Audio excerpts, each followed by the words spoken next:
주 안에서 여러분 사랑합니다.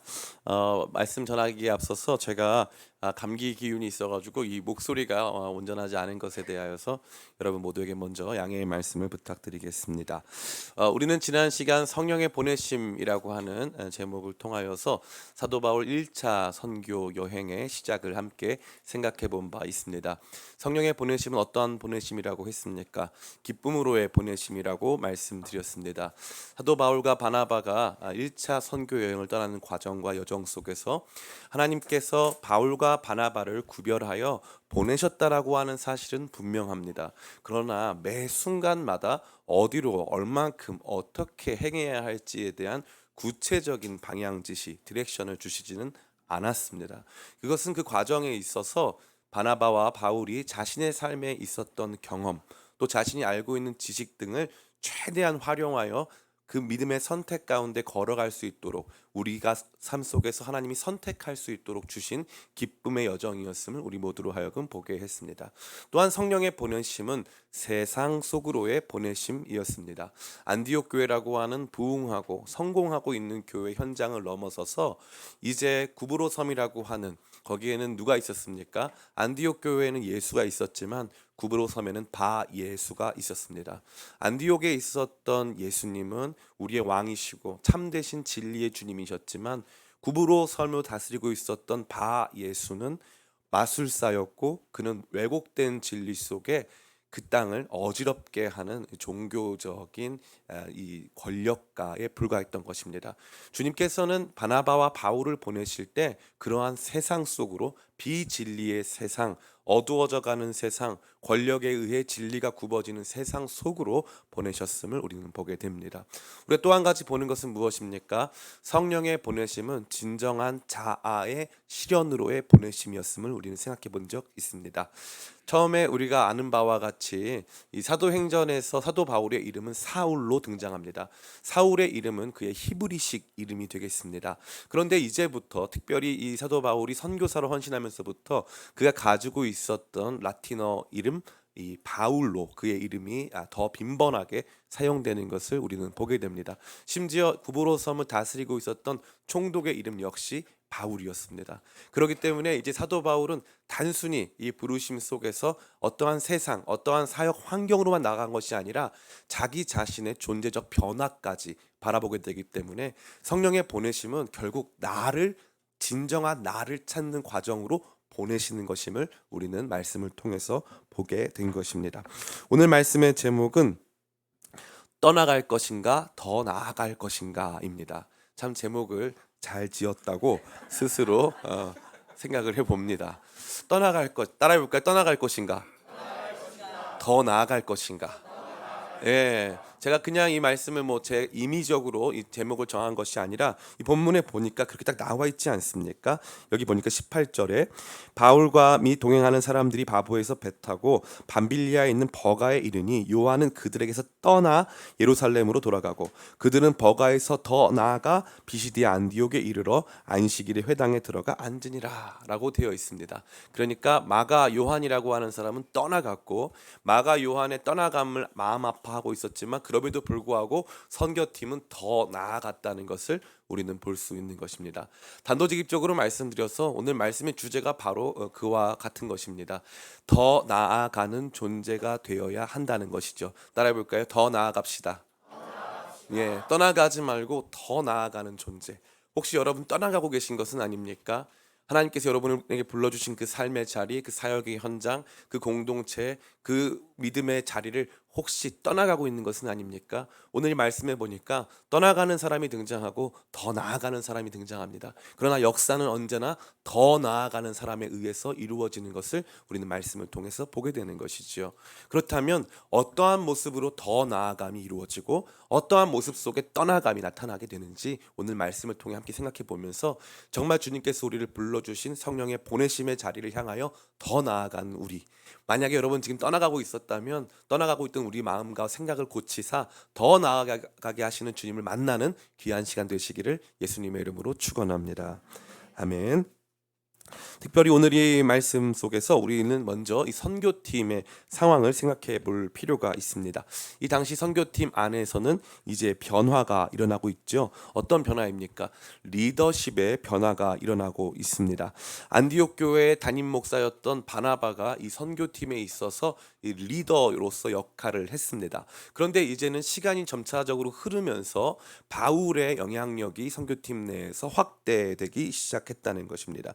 그래서 여기 보면은 흥미롭게도 여기에는 이 바나바의 이름이 등장하지 않습니다. 바나바가 담임 목사고 하나님께서 바나바와 바울이라고 하는 순서에 맞춰서 그들을 이 선교 여행으로 파송하셨음에도 불구하고 바나바의 이름은 등장하지 않는다는 것입니다.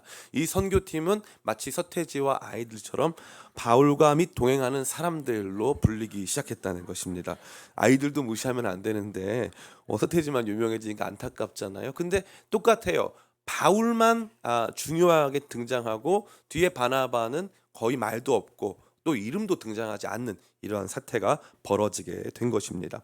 사도 바울이 선교팀 내에서 얼마나 큰 영향을 발휘하기 시작했는가를 우리로 하여금 짐작하게 하는 부분이 아닐 수 없는 것입니다. 또한 두 번째는 리더십의 변화와 더불어서 사역 지의 변화가 시작된 것입니다. 구브로라고 하는 지역은 그들에게 매우 익숙한 지역이었습니다. 특별히 이 바나바가 구브로 지역 출신이었기 때문에 이 구브로 지역으로 가는 것은 어떻게 보면 고향으로 가는 것과 다름 아니었다는 것이죠. 그런데 이제는 파포스라고 하는 그 지역에서 배를 타고 이 밤빌리아 버가라고 하는 지역으로 이동하고 거기서 멈추지 않고 내륙으로 더 향하여서 이 비시디아 안디옥까지 가게 되는 여정이 그들에게는 시작되었다라는 것을 우리는 보게 되는 것입니다. 완전히 새로운 길로 가게 되었다는 것이죠. 이 언제나 그렇듯이 완전히 새로운 길로 가게 될 때 우리 안에 많은 두려움과 불안이 자리할 수밖에 없는 것입니다. 그러나 이 선교팀은 성령의 보내심을 받아서 이제 리더십의 변화를 경험하고 있는 이 선교팀은 익숙했던 환경을 넘어서서 새로운 지역으로의 강력한 도전을 향해 나아가야만 했다라는 것입니다. 그렇다면 왜 이들은 이러한 여정을, 다시 말해서 완전히 새로운 지역을 개척하는 여정을 선택하게 되었을까요? 그것은 그들의 예상 가운데 있는 것이 결코 아니었습니다. 그들은 예상하지 못했던 이유로 완전히 새로운 지역을 향해 나아가야만 했던 것입니다. 우리 갈라디아서 4장 13절에서 15절 말씀, 우리 화면이 준비되어 있습니다. 같이 한번 읽어보겠습니다. 시작. 내가 처음에 육체의 약함으로 말미암아 너희에게 복음을 전한 것 너희가 아는 바라. 너희를 시험하는 것이 내 육체에 있으되 이것을 너희가 업신여기지도 아니하며 버리지도 아니하고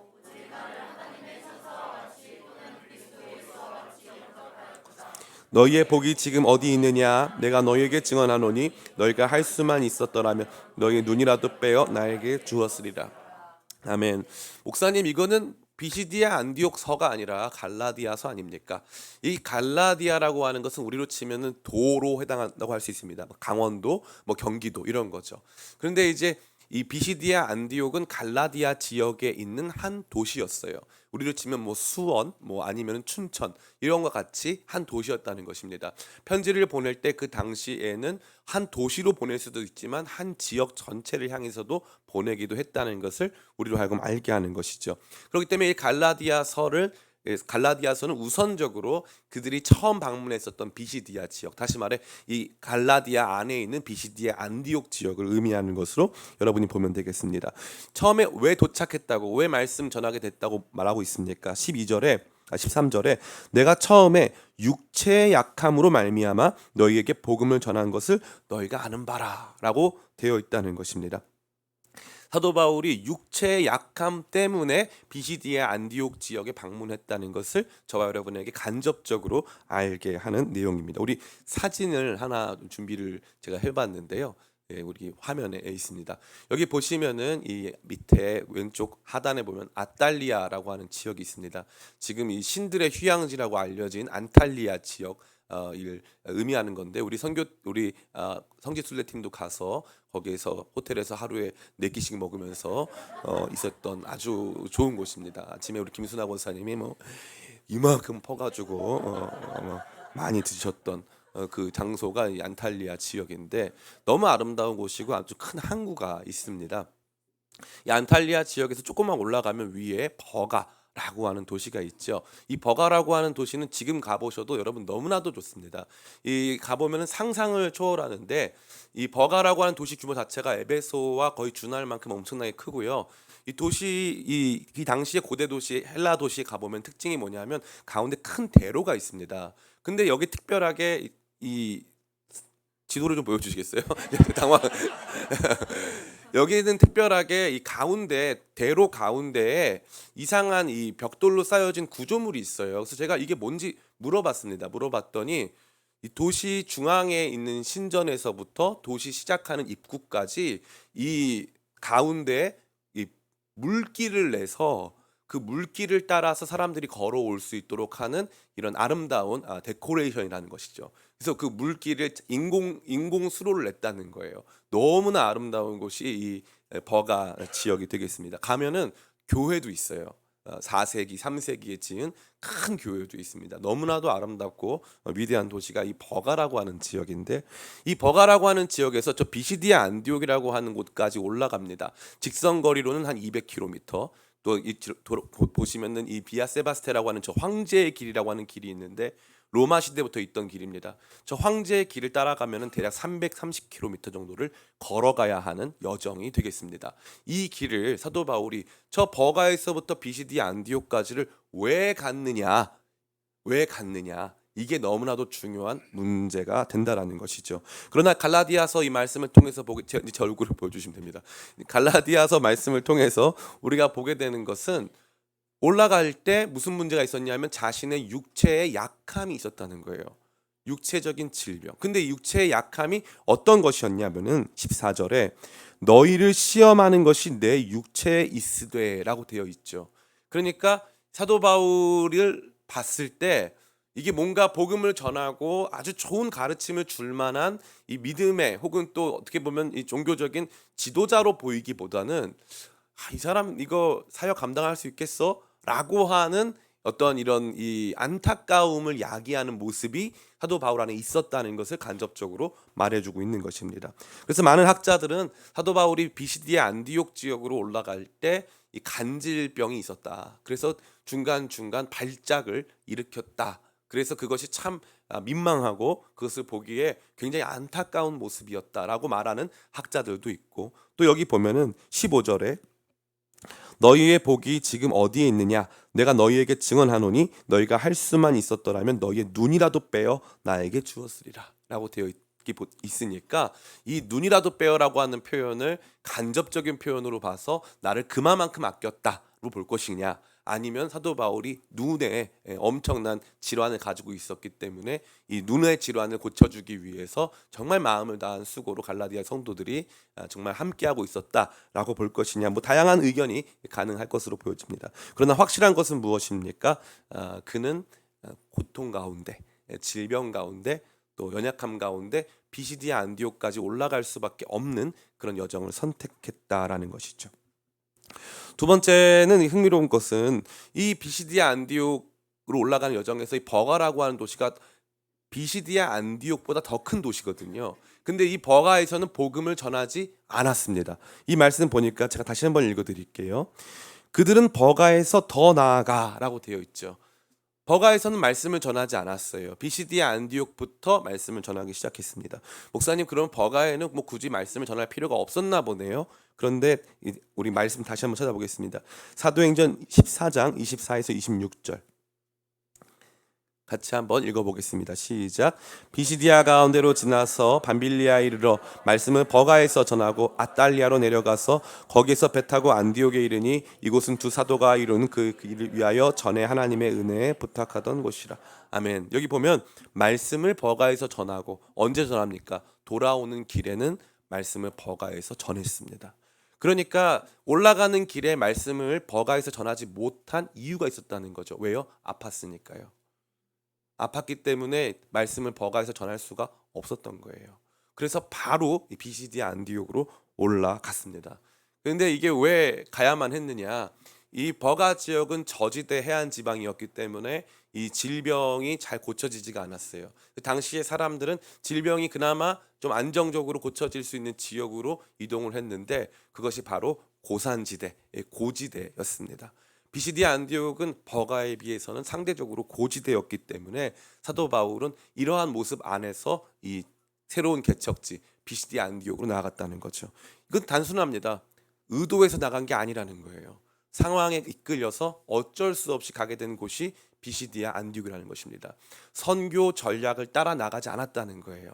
하나님께서 보내신 그 보내심에 순종해서 한 걸음 한 걸음 나아갔는데 어려움이 다가왔고 그 어려움 가운데서 어떻게 할까 고민하다가 더 나아가기로 결정하고 그러면 우리가 먼저 치료받고 또 복음도 전할 수 있는 곳으로 이동하자라는 마음을 가지고 버가에서 더 나아가서 산지까지 올라가서 비시디아 안디옥까지 오르게 됐다라는 것을 우리는 말씀을 통해 보게 됩니다. 자, 그렇다면 이런 리더십의 변화와 또 사도 바울이 질병 또 앞으로 이루어질 일들에 대한 어려움 속에서 한 사람이 선교팀을 이탈하게 됩니다. 그 사람의 이름은 로마식 이름은 마가고 히브리식 이름은 요한입니다. 그래서 이 13장 13절에 딱 그게 등장하죠. 바울과 및 동행하는 사람들이 바보에서 배 타고 밤빌리아에 있는 버가에 이르니 요한은 그들에게서 떠나 예루살렘으로 돌아가고 라고 되어 있습니다. 제가 이 말씀 지금도 기억나는데 2009년 1월이었던 것 같아요. 2009년 1월에 제가 강원도 화천에서 2008년도 11월에 이제 사역을 하러 갔다가 6주 만에 잘리고 7주 때 갈 교회가 없어가지고 저 마포 합정동에 있는 이 100주년 기념교회를 갔습니다. 그날 본문이 이 사도행전 13장 13절이었고 제목은 요한은 떠나가고였어요. 제가 화천에서 사역하다가 더 나가지 못하고 떠나왔는데 그날 설교가 요한은 떠나가고였어요. 지금도 잊을 수가 없어요. 일단 죽을 때까지 못 잊을 것 같아요. 아니 어떻게 그런 일이 발생하는 거예요? 하나님 저한테 주신 말씀이죠. 확실합니다. 확실합니다. 그래서 요한이 떠나갔다 이 말은 좀 지금도 제 머릿속에 뭐 계속 그냥 뭐 자다가도 들려오는 말씀인데 왜 요한은 떠나갔을까요? 이게 정말 많은 사람들이 이것에 대해서 많은 주제를 다루고 있습니다. 제가 이제 그 당시도 기억이 나는데 뭐 어떤 사람들은 요한이 원래 바나바가 자기의 사촌 형이거든요. 사촌 형이기 때문에 어떤 성경에서는 조카로 번역되기도 하는데 사촌 형이 더 맞는 표현입니다. 사촌이었기 때문에 사촌 형님이었기 때문에 바나바가 가자고 해서 여정에 참가했는데 바나바가 담임 목회자였고 이 사역의 이 팀의 팀장님이었는데 어느 순간에 사도 바울이 자기 로마 시민권을 이용했는지 언변을 이용했는지 지식을 이용했는지 어떤 영향력을 이용했는지는 모르겠지만 선교팀의 주역이 되고 있다 보니까 그것에 대한 반감에 의해서 마가 요한이 떠나간 것이 아닌가라고 하는 분들이 많이 계셨어요. 근데 제가 그날 2009년 1월에 들었던 그 설교의 말씀은 그게 아니에요. 제가 그것 때문에 터키를 5번이나 간 거예요. 왜냐? 그때 이재철 목사님이 무슨 설교를 했냐 하면은 마가 요한이 떠나간 것은 이제 밤빌리아 버가에 딱 이르르니까 사도 바울의 팀은 더 나아가서 이 비시디아 안디옥까지 고지대로 올라가려고 하고 이 마가는 타우루스 산맥을 지나간다는 게 불가능하다고 판단해서 그 산맥을 보고 겁이 나서 다시 예루살렘으로 돌아갔다는 것이죠. 제가 그때는 그 말씀에 대한 반감이 어마어마했어요. 왜냐? 성경에 나타나지 않은 말씀이거든요. 단순히 그 단정적으로 말할 수가 없지 않겠습니까? 성경에 나오지 않은 표현이니까. 그래서 아무리 산맥이 대단하다 할지라도 믿음의 사람 마가복음의 저자인 마가가 어떻게 그 산맥을 보고 도망을 가냐 이런 마음을 가지고 제가 방문을 했더니 산맥 보고 도망갈 만 하더라고요. 제 사진을 또 두 번째 사진을 준비했습니다. 스크린샷을 제가 찍어봤는데요. 네, 두 번째 사진 없나요? 네, 있지 않을까요? 제가 그렇죠. 여기 보시면은 이 밑에 있는 지역에서부터 이제 위에 저 위쪽에 있는 지역이 비시디아 안디옥인데 초록색으로 된 부분이 산지입니다. 산지. 그래서 아래에서부터 위까지 대략 200km, 220km 정도 되고 차로만 한 3-4시간을 가는 거리입니다. 그런데 저기 보시면은 저 초록색으로 된 곳이 해발 낮은 곳은 1100m부터 높은 곳은 해발 3000m까지 이르는 곳이고요. 200km 중에 170km 정도가 저 산지로 구성되어 있습니다. 저기를 사람이 넘어갈 수가 있을까요? 없죠. 그래서 보시면은 저 왼쪽에 맨 왼쪽에 보시면은 주황색으로 되어 있는 루트 저 코스가 일반적인 코스고 좀 더 빨리 가려고 하면 저 빨간색 코스로 가게 되어 있는 것이죠. 그러니까 이곳을 사람이 또 아픈 사람 들쳐업고 통과하는 것은 사실 그야말로 너무나도 어려운 일이었기 때문에 이 마가가 도망갔다는 것을 충분히 납득할 수 있는 현장에 가보면 충분히 납득할 수 있는 곳이 바로 이곳입니다. 그러한 가운데 이러한 저 얼굴 보여주시면 됩니다. 네. 네, 죄송합니다. 제가 이렇게 뭐 어, 이 마가가 떠나갔을 때에 우리가 아까 말씀드린 바와 같이 단순히 타우루스 산맥이냐 이 바나바가 리더십에서 이탈했기 때문이냐 뭐 다양한 의견이 있을 수 있지만 확실한 것은 이 마가가 강도도 많이 나오고 산 올라가는 것도 힘들고 하는 이곳을 이 두려워했기 때문에 떠났든지 바나바가 더 이상 리더가 아니기 때문에 마음에 반감을 갖고 떠났든지 상관하지 않고 성경은 그의 떠나감을 굉장히 의미심장하게 다루고 있다라는 것입니다. 우리 13절에 보면 이렇게 되어 있는데요. 요한은 그들에게서 떠나 예루살렘으로 돌아가고라고 되어 있지 않습니까? 여기 등장하는 떠나라고 하는 동사가 아포코레오라는 동사인데 성경에 딱 3번밖에 쓰이지 않습니다. 이 성경에 딱 3번 쓰이는 아포코레오는 어떤 뜻이냐면 마태복음 7장에 보면 이 선지자들이 예수님의 이름으로 병도 고치고 귀신도 내어 쫓습니다. 그랬더니 예수님께서 뭐라고 하시냐면은 내가 너희를 도무지 알지 못하노니 불법을 행한 자야 떠나가라라고 할 때 등장하는 단어가 이 아포코레오예요. 이거는 완전한 결별, 아무 상관 없음을 의미하는 거예요. 그러니까 그냥 단순히 두려워서 죄송합니다. 제가 함께하고 싶지만 너무 두려워서 이 여정을 감당하기가 어렵네요 하고 떠난 수준이 아니라 아예 상관없는 것처럼 완전한 결별과도 같이 육체적 이탈을 넘어서서 그 마음의 이탈, 그 관계의 이탈까지 완전히 이 마가는 그런 모든 것들을 마음 안에 두면서 이 선교팀을 이탈했다는 것을 보여주고 있습니다. 뿐만 아니라 그의 이러한 이탈이 남겨진 선교팀과 사도 바울에게 얼마나 큰 고통이었는가를 우리는 보게 하는 또 다른 장면을 가지고 있습니다. 사도행전 15장 37에서 41절 말씀입니다. 제가 읽어드리겠습니다. 바나바는 마가라 하는 요한도 데리고 가고자 하나 바울은 밤빌리아에서 자기들을 떠나 함께 일하러 가지 아니한 자를 데리고 가는 것이 옳지 않다 하여 서로 심히 다투어 피차 갈라서니 바나바는 마가를 데리고 배 타고 구브로로 가고 바울은 실라를 택한 후에 형제들에게 주의 은혜의 부탁함을 받고 떠나 수리아와 길리기아로 다니며 교회들을 견고하게 하니라. 아멘. 여기 등장하는 이 떠나 이 38절이죠. 바울은 밤빌리아에서 자기들을 떠나 함께 일하러 가지 아니했다라고 되어 있죠. 아까는 아포코레오 다시 말해서 불법을 행한 자야 떠나가라라고 할 때처럼 아무 상관이 없다. 완전한 결별이다. 라고 하는 이 떠나감의 동작에 중점을 맞춘 거라면 이 두 번째 동사 떠나 함께하지 않은 이 표현은 어떤 것이냐면 여기 보면은 아피스테미라고 하는 동사인데 이 아포는 멀리란 뜻이에요. 멀리 아포 멀리 가면 아포잖아요. 그러니까 아포 멀리. 그리고 히스테미는 서 있다는 뜻이에요. 우리와 함께 멀리 서 있게 됐다라는 것을 의미하는 거죠. 그러니까 완전한 결별을 의미하는 것이고 이것이 사도 바울에게 사실 상처가 되었고 선교팀 모두의 기강을 저해시키고 사기를 떨어뜨리는 아주 크나큰 행위였음을 우리 모두로 하여금 보게 하는 것이 아닐 수 없습니다. 이러한 이 마가의 이탈은요. 간단해요. 다른 거 없어요. 자기 마음 같지 않았기 때문이에요. 선교팀이 자기 마음 같지 않았다는 거죠. 왜 바나바가 더 이상 리더가 아닌지, 왜 이렇게 험난한 코스를 가야 하는지, 아프면 그냥 선교 끝내면 되지 왜 더 나아가서 그나마 이 육체적인 부분에서 치료를 하면서 동시에 사역도 감당할 수 있는 곳으로 왜 가야 하는지 많은 불만과 많은 어려움과 내적으로 동의할 수 없는 것들이 마가 안에 가득했다는 거예요. 그렇기 때문에 그는 이것을 떠나서 더 이상 함께할 수 없게 된 것입니다. 우리는 함께 생각해 봤어요. 더 나아가는 사람, 사도 바울과 선교팀, 떠나가는 사람, 마가 요한. 더 나아가는 사람들은 자기 의도에 의해서 더 나아간 것이 아닙니다. 상황, 하나님께서 보내셨는데 하나님께서 이끄시는 상황 역시 예상할 수 없는 상황이었던 거예요. 풍토병에 걸리고 빨리 옮기지 아니하면 안 되는 상황이 되어서 올라가서 거기서 복음 전하게 된 것이고, 또 이 과정에서 마음 상한 사람은 그 과정에서 떠나가게 된 것입니다. 참 신기하지 않습니까? 성령의 보내심을 받았는데 이러한 모습이 나타납니다. 우리는 이런 생각을 많이 해요.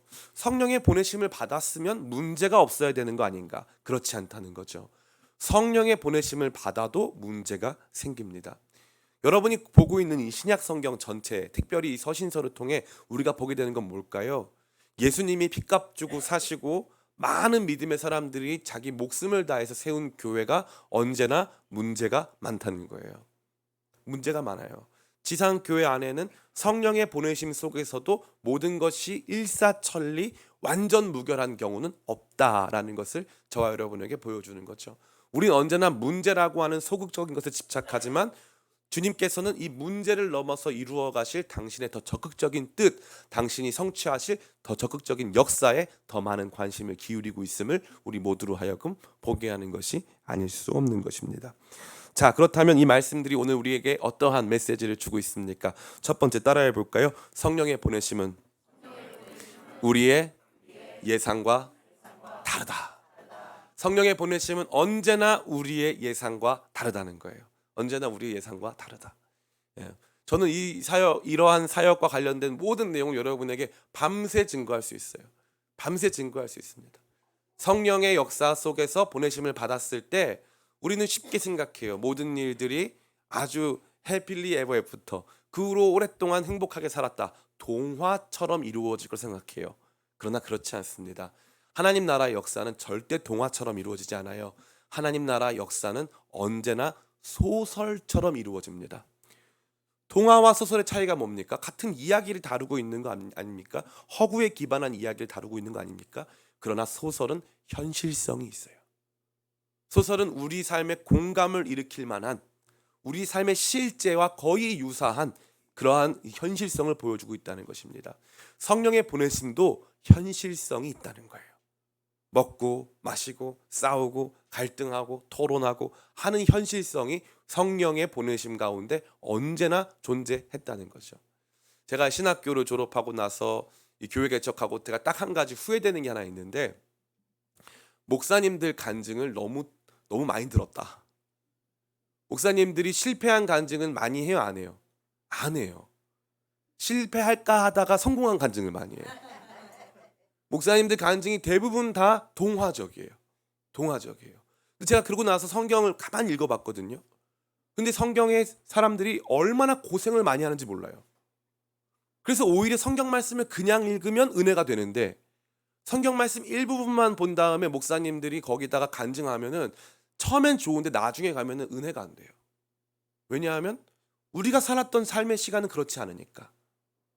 대부분의 시간이 삶이 지루하고 의미 없게 느껴지고 어디로 가야 될지를 모르겠고 가고 나서도 맞는지를 모르겠고, 갔더니 하나님 말씀 듣고 갔더니 거기서 말도 안 되는 일 많이 겪고, 이런 걸 보면서 우리가 먼저 확인해야 될 건 뭐냐? 그러면 성경이 뭐라고 말을 했냐 이거죠. 성경은 뭐라고 말합니까? 야곱이 뭐라고 말해요? 지나온 시간 험악한 시간을 보냈다고. 십자가의 길을 걸어가고 고난받고 어려움이 많았다는 거예요. 아무 문제 없고 완벽하게 사람들의 마음이 다 하나 되고, 물론 여러분들이 사역 안 하고 아무 일 없이 지날 수도 있어요. 제대로 사역하려고 마음 먹는 순간 그때부터 문제가 많이 다가옵니다. 문제가 많이 다가와요. 제가요 가만히 있으면은 문자 전화 많이 와요. 어저께도 전화, 밤에 목사님 저희 엄마가 갑자기 또 암에 걸리셨어요. 그래가지고 한 자매가 연락이 왔어요. 얼마나 신실한 자매인지 몰라요.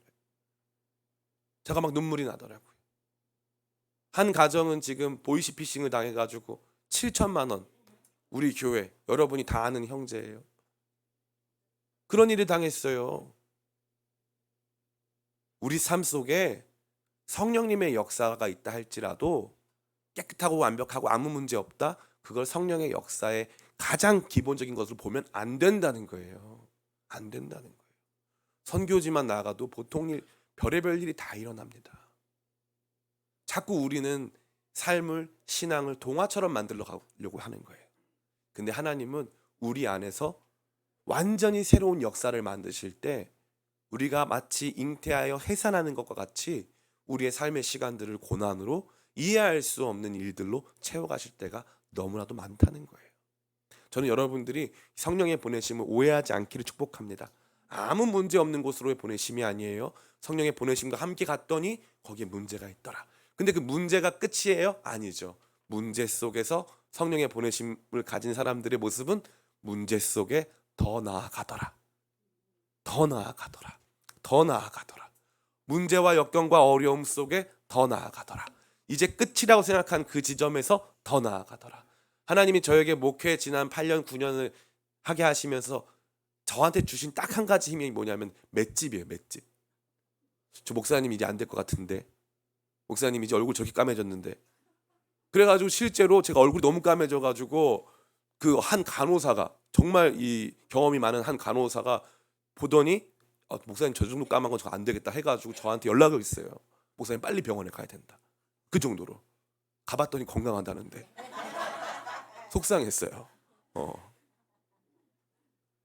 모든 삶의 여정을 통과하면서 맷집이 늘어나는 거예요. 내일 제가 이 사역을 그만둬도 주변의 사람들이 충분히 납득 가능할 만한 상황이 많았어요. 내일 사역 그만둬도, 내일 제가 그동안 감사했습니다 해도 전혀 문제가 없을 거라고 생각할 정도로 사람들이 보기에 심각한 일들이 많았습니다. 그런데 재미있는 게 뭐냐면은 제가 이제 기도하잖아요. 성령님 왜 저를 이곳으로 보내셨습니까? 왜 이 일을 시작하셨습니까? 근데 자고 일어나면 갑자기 힘이 생겨요. 사랑할 힘이 생겨요. 맞닥뜨릴 힘이 생겨요. 다시 새로운 능력이 내 안에서 부어지는 거죠. 문제 없어서가 아니에요. 문제가 있지만 문제를 넘어서는 더 나아감의 힘이 생긴다는 거예요. 사도 바울 역시 마찬가지예요. 밤빌리아 버가 지역에 이르렀을 때 풍토병이 그를 덮쳤고 그가 심각하게 간질 질환을 했든 뭘 했든 어떻게 보면 사람들로 하여금 더 이상 사역 감당하면 안 됩니다 라고 하는 조언을 들었을 거예요. 그런데 아니에요. 더 나아가자. 더 나아가자. 더 올라가 보자. 더 진행해 보자. 진행시켜 해서 나가본 거예요. 한 걸음 한 걸음. 전 여러분들이 이런 믿음의 뚝심을 갖게 되기를 간절히 축복합니다. 간절히 축복해요. 제가 아는 한 목사님이 계셨어요. 이 성도님들이 이 목사님을 너무나 싫어했어요. 새로 부임한 목사님인데 좋은 분이었어요. 깨끗하고 착한 분이었어요. 근데 문제가 뭐냐면 설교를 잘못했어요. 전임자에 비해서. 성도들이 이 목사님을 싫어하는 거예요. 싫어하다가 나중에 이 목사님을 추수감사 주일날 이 목양실에서 못 나오게 밖에다가 대못을 받고 목사님을 감금했어요. 그리고 강단에 올라서 이 공동을 시작하겠다고 해가지고 이제 시작을 한 거예요. 목사님 안에 감금돼 있고, 거기서 막 폭력 사태가 막 일어나고 그런 일이 발생한 거예요. 그런 일이 발생했는데 목사님은 꿈쩍도 안 해요. 꿈쩍도 안 해요. 그리고 나서 아무 문제 없이 잘 은퇴했어요. 아무 문제 없이 잘 은퇴했어요. 뭐 잘했는지 못했는지 모르겠어요. 제가 물어봤어요. 목사님 어떻게 그 시간을 견디셨어요? 목회는 뚝심이야. 저는 그 말이 싫었어요. 처음에. 뚝심 부릴 게 따로 있지. 그런 걸로 뚝심 부리면 안 되지. 근데 시간이 지나 보니까 목회를 넘어서 인생은 뚝심이에요. 하나님께서 보내신 그 자리가 맞다면, 하나님께서 보내신 그 자리가 맞다면 더 나아가는 거예요. 일단 더 나아가는 거. 일단 더 나아가는 거. 더 나아감이 역사를 만들었어요. 가만히 생각해보면 재밌어요. 마가는 떠나갔고요. 바울은 더 나갔어요. 더 나가니까 교회가 생겨요. 조금 더 나가니까 사람들이 구원을 받아요. 더 나가니까 더 나가니까. 근데 더 나아갈수록 핍박의 강도가 세집니다. 그런데 더 나아갈수록 역사는 커져요. 딜레마 중에 딜레마지만 어쩔 수 없어요. 성령의 보내심을 받은 사람들은 더 나아가는 것이고 더 나아가면 우리의 예상을 뛰어넘는 거예요. 여러분이 생각하는 예상을 뛰어넘는 그러한 역사가 있음을 기억하여 하나님께서 보내시는 것을 오해하지 마시기를, 동화적으로 오해하지 마시기를 간절히 축복합니다. 두 번째, 앞서 말씀드린 바와 같이 이러한 어려운 상황에도 불구하고 더 나아감을 선택하는 우리 되길 축복합니다. 이러한 더 나아감은 단순히 고집부리고 멈춰있으라는 뜻이 결코 아니에요. 이 말은 뭐냐 하면 성령의 보내심에 쉽게 이탈하지 말아라 라는 거예요. 쉽게 이탈하지 말아라. 성령이 보내신 게 맞다면 한두 번 가지고 이탈하지 말아라. 한두 번 가지고. 한두 번 가지고 쉽게 움직이지 말아라. 제가 저 스스로에게 대견하게 생각하는 것은 제가 이 후암동 지역에서 그래도 이제는 거의 9년, 10년에 다다랐다는 거예요. 10년. 이제는 제가 어딜 가도 후암동에 치킨을 사러 가면 아이고 목사님 오셨어요. 자주 가기도 하니까. 이제, 아이고 목사님 오셨어요. 뭐 거의 뭐 전화만 해도 알아요. 그냥 바로 압니다. 그래서 한 번은 공짜로 주신 적도 있어요. 이 정도입니다. 제가 후암동에서. 제가 후암동을 사랑하느냐 모르겠어요. 볼수록 새로운 동네예요. 떡볶이 집에 가도 목사님 오셨냐고 그러고, 저길 가도 목사님 오셨냐고 그러고, 길 건너서 밥 먹으러 가도 목사님 오셨냐고 그러고. 언제나 그래요. 이 동네에서 오래 버틴 거죠.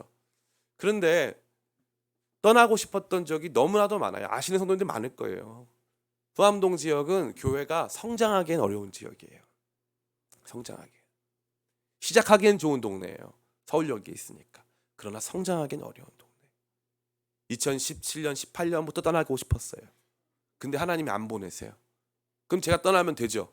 그런데 하나님께 제가 제일 잘한 건 그럼 좀 더 나가보자 이거예요. 좀 더 나가보자. 제가 쉐이커스 미니스트라는 단체를 만들었어요. 처음에 이 교회에서 시작하는데 이 많은 분들이 또 그것에 대해서 호의적이지 않았어요. 근데 시간이 지나면서 사람들이 알게 된 거예요. 쉐이커스 사역을 하면서 거기서 온 또 청년들이 잘 자리를 잡아서 여기에서 잘 함께 성장의 동력이 돼주고 아름다운 섬김을 같이 이끌고 있음을 같이 보게 된 거죠. 저도 그 중간에 그만두려고요. 대표자를 막 구하려고 쉐이커스 대표할 사람 막 구해보려고 엄청 애를 썼어요. 그런데 아무도 대표를 안 하겠다는 거예요. 아무도 안 하겠대. 그래 놓고 제가 하는 건 싫어하더라고요. 아무도 안 하겠대. 그럼 너 해봐라. 자기는 안 하겠다고. 제가 하면 안 되는데. 그럼 어떻게 뭐 날려버립니까? 어떻게 합니까? 청년들이 그렇게 많이 모이는데.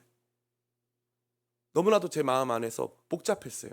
근데 시간이 지나니까 한 걸음 한 걸음 지나가다 보니까 그 사역 안에서 하나님께서 수많은 사람들, 특별히 수많은 청년들이 거기서 예수님을 인격적으로 만나고 삶의 의미를 두고 사역 감당하는 수많은 사람들을 보게 된 거죠. 더 나아감이 중요한 거예요. 더 나아감. 여러분 삶에 어떤 역경과 어려움이 있다 할지라도 주님께서 보내신 자리에서 더 나아가게 되시 축복합니다. 마지막 세 번째. 이게 중요한데 가장 중요한데 따라해 볼까요? 떠나갔다고 해서 실패한 건 아니다. 이게 왜 중요합니까? 목사님 방금 더 나가라고 했잖아요. 떠나가지 말고 더 나가라고 했잖아요. 그럼 떠나가면 실패한 거죠. 마가처럼 이 사도 바울의 마음 아프게 하고 선교팀에 큰 무리를 일으켰으니까 떠나가면 나쁜 거죠. 떠나가면 나쁜 건 맞는데 떠나가는 건 안 좋은 게 맞아요. 그래서 우리 성도님들 교회 온 분들 떠나가지 마시기 축복합니다. 우리 옆 사람 같이 바라보면서 떠나가지 맙시다. 참 이렇게 좋은 설교가 없어. 처음 봤어 이런 설교. 너무 좋아. 너 맨날 해야 될 것 같아. 떠나가지 맙시다. 떠나가려고 하신 분들 계시죠? 떠나가지 마세요. 떠나가지 마세요. 우리 교회 왔다 떠나간 사람이 500명이에요. 떠나가지 마세요. 떠나가지 마세요. 일단 더 나가세요. 일단 더 나가세요. 더 나가세요. 더 많이 나가라는 뜻은 아니에요. 그래서 더 앞으로 더 함께 나가자 이런 뜻인데 마가 요한은 떠나갔어요. 마가 요한 떠나갔어요. 이 떠나감이 엄청난 피해를 줬단 말이죠.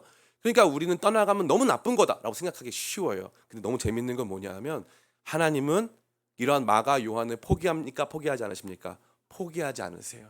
그래서 아까 우리 읽은 말씀처럼 이 사도행전 15장에 보면은 다시 바나바가 이 마가 요한을 데리고 구브로로 다시 선교를 하러 갑니다. 그리고 나서 마가 요한은 로마에 가서 베드로의 통역자가 되줘서 마가복음을 저술해요. 그리고 나서 마가가 로마에서부터 나와서 이집트의 알렉산드리아라고 하는 곳으로 가서 교회를 개척합니다. 이 알렉산드리아 교회가 이 이른바 지금 현재 이집트에 원래부터 있었던 콥트 교회예요. 이 콥트 교회는 이 마가가 창시자예요. 창시자. 그래서 마가에 의한 교회고 전 세계적으로 200만 명, 300만 명 이상 있는 엄청나게 큰 한 교단입니다. 콥트 교회. 신기하지 않아요? 그리고 나서 마가가 어떻게 되냐면 알렉산드리아에서 매맞아서 순교해요.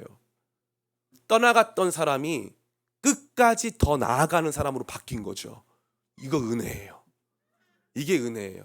그러니까 지금 떠나갔다는 게 문제가 아니에요. 그거는 잘못된 거죠. 핵심은 떠나가는 것 정죄하는 게 문제가 아니라 더 나가는 사람이 되자라는 거예요. 적극성에 놓여져 있는 거예요. 부정적이고 소극적인 내용의 중점이 아니에요. 적극성에 문제가 있는 거예요. 마가가 떠나갔으니까 문제가 아니라 사도 바울이 그러한 상황에서 더 나아간 것이 아름답다 이 말이에요. 그리고 하나님은 결국 마가까지 떠나가는 존재가 아니라 더 나아가는 존재로 만들어 가신다는 거죠. 성령의 역사는 저와 여러분들을 언제나 쉽사리 떠나고 내 마음에 안 맞고 내 예생과 틀리고 나한테 불편을 주면 떠나가는 존재로 삼으시는 것이 아니라 주의 몸된 교회에 더 나아가는 존재, 주의 몸된 교회를 지켜내고 함께하는 데에 더 나아가는 존재로 저와 여러분들을 이끌어 가심을 이 말씀은 저와 여러분 모두에게 보여주고 있는 것입니다. 사랑하는 성도 여러분, 제가 말씀 다 마쳐요. 우리 기쁨의 교회를 떠나가신 많은 성도님들이 있어요. 제가 그분들을 정죄하는 마음이 이만큼이라도 있을까요? 주님 앞에서 주님께서 제 증인이신데 저는 요만큼도 없어요. 얼마 전에 어떤 떠나가신 분이 연락이 왔어요. 저한테 연락 와서 제가 뭐라고 했냐면 너무 보고 싶다 그랬어요. 너무 그립다 그랬어요. 제가 진심이었어요.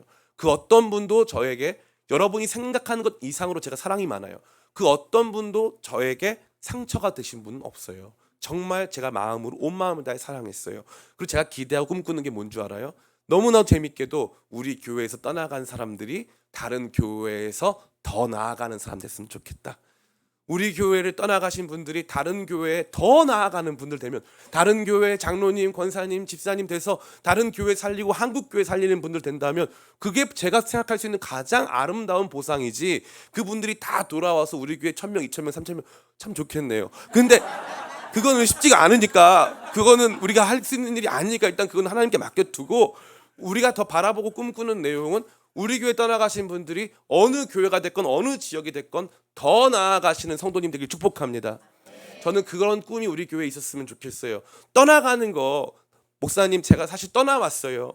목사님 제가 너무 힘들어서 떠나왔어요. 예상할 수 없는 상황에 놓여져가지고 마음이 너무 어려웠어요. 떠나갔어요. 괜찮습니다. 괜찮아요. 혹시 설교 오늘 이 영상으로 보고 계신 분들도 교회 떠나신 분들 괜찮아요. 그러나 이제 성령께서 보내시는 곳이 있다면 그곳에서는 옛날보다 더 나아가는 성도님 되시길 축복합니다. 맨날 떠나가는 성도만 되지 마시고 어디선가 정착했을 때, 어디선가 성령께서 보내셨을 땐 더 나아가는 성도 되시기를 간절히 축복합니다. 한국교회 성도들 이거 회복해야 돼요. 여기 영상으로 보고 계신 분 중에 가나안 교회 안 나가시는 분들 회개하시고 더 나아가시기를 축복합니다. 더 나아가세요. 더 나아가는 교회, 주님께서 보내신 곳을 향하여 예상과 다르더라도 어려움이 있더라도 보내심 붙잡고 더 나아가는 교회와 성도들 다 되시기를 예수님의 이름으로 축원합니다. 잠시 같이 기도하겠습니다. 주님, 제 마음 안에 떠나는 마음이 있었다.